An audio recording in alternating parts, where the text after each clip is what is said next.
Vous venez de suivre l'investiture du premier président de la 5e République de la République gabonaise, Brice Clotaire Oligui Nguema, élu à 94,85% des suffrages.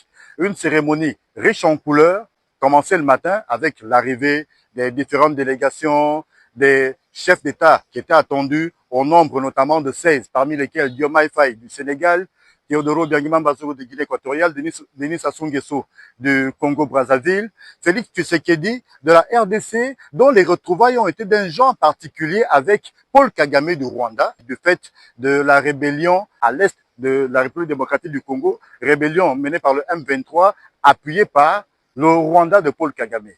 Passons. Et tous ces chefs d'État sont venus pour plébisciter un seul homme, Brice Clotaire Oligui Nguema, féliciter la transition gabonaise dont le facilitateur était le chef d'État centrafricain. On a donc assisté à cette cérémonie riche en couleurs. Ça s'est tenu le long d'une journée. Le président Oligui Nguema a annoncé un certain nombre de choses, allant notamment de la tenue des élections. L'élection du président de la République met fin au processus de transition et marque en conséquence le retour à l'ordre constitutionnel. Il sera complété par l'organisation des élections législatives et locales. Pour ce faire, les élections jumelées, législatives et locales, se tiendront les 27 septembre et 11 octobre 2025. En ce qui concerne l'élection des sénateurs, celle-ci aura lieu les 8 et 29 novembre 2025. Toute chose qui permettra à notre pays de disposer d'un Parlement élu dès le 4 novembre 2025 pour l'Assemblée nationale et le 15 décembre 2025 pour le Sénat. S'agissant du Conseil économique, social, environnemental et culturel, sa mise en place se fera le 1er décembre 2025.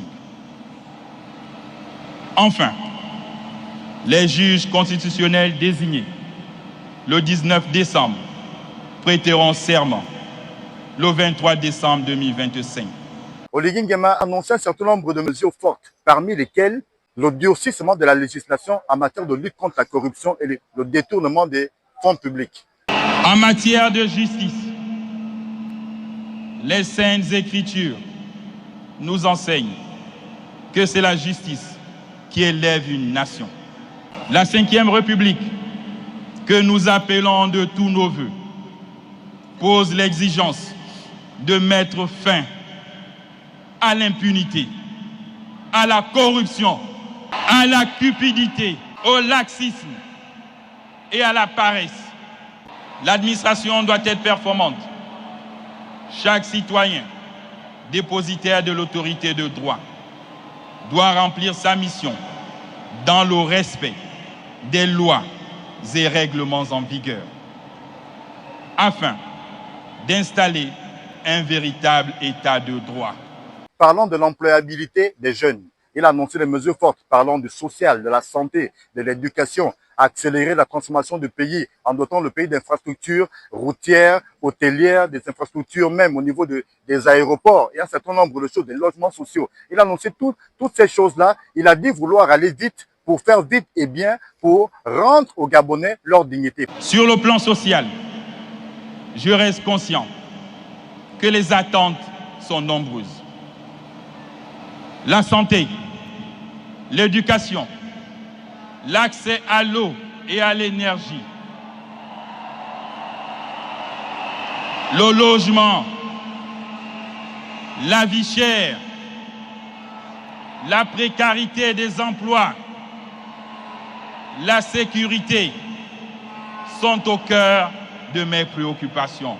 Sur le plan économique, le Gabon restera une terre d'opportunités, susceptible d'accueillir tous les investisseurs. Nous allons diversifier notre économie à travers la transformation de nos matières premières. L'État mettra en place des mesures incitatives en faveur de l'employabilité des jeunes. Dans le domaine des infrastructures, nous devons reconstruire notre tissu industriel, développer les services et créer les emplois. Bâtir des infrastructures de qualité, routières, portuaires, ferroviaires et énergétiques sont autant d'actions qu'il faut à l'évidence mener. Il y a le fait que le 3 mai n'est pas un jour hasardeux, parce que le 3 mai commémore la Journée internationale de la liberté de la presse. En réalité, aujourd'hui, les journalistes auraient dû être à l'honneur. Peut-on espérer que le fait qu'Oligui Nguema ait prêté serment le 3 mai 2025 soit aussi un signal pour dire que désormais la presse sera mieux lotie, il y aura une bien meilleure considération des journalistes et qu'on n'aura plus totalement affaire à une hack qui jouerait les pères fouettards envers des journalistes qui se seraient, selon elle, comportés de façon irrévérencieuse envers certaines autorités de la place, qu'on aura un ministère de la Communication qui aura beaucoup plus à cœur de mettre le journaliste, de mettre le cadre, de mettre les hommes des médias dans les conditions qui doivent être les meilleures pour leur permettre de mieux travailler. C'est une parenthèse, on espère qu'il en sera ainsi, mais passons.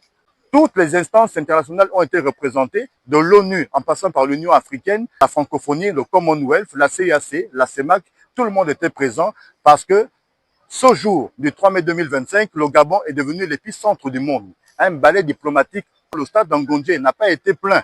Et il était plein aujourd'hui, non pas pour une compétition sportive, mais pour l'investiture d'un chef d'État du jamais fait auparavant, parce que d'ordinaire, l'investiture du président s'est toujours faite au palais présidentiel, devant un parterre d'invités triés sur le volet, mais pour le coup, cette fois-ci, c'est devant le peuple gabonais que Oligui Nguema a prêté serment en s'engageant à rendre à ce peuple sa dignité et de rendre au Gabon la place qui lui est due dans le concert des nations.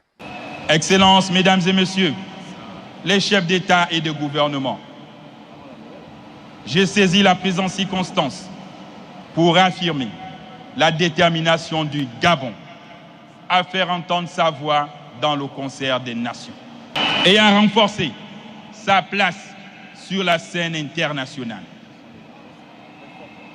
À ce titre, le Gabon voudrait se réjouir de son retour dans la grande famille de l'Union africaine pour renouer avec les grandes rencontres diplomatiques. 50 ans après avoir accueilli le sommet de l'OUA, mon pays, le Gabon, souhaite bâtir à nouveau en 2027, le 8e sommet de la coordination de l'Union africaine.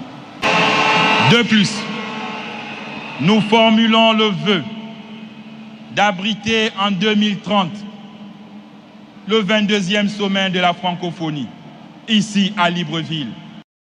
Oligui Nguema a eu une pensée tout à fait particulière pour les 7 autres candidats à la présidentielle du 12 avril 2025. On pense tout de suite à un certain Alain-Claude Bilemizé qui s'en est tiré avec 3,11% des suffrages exprimés.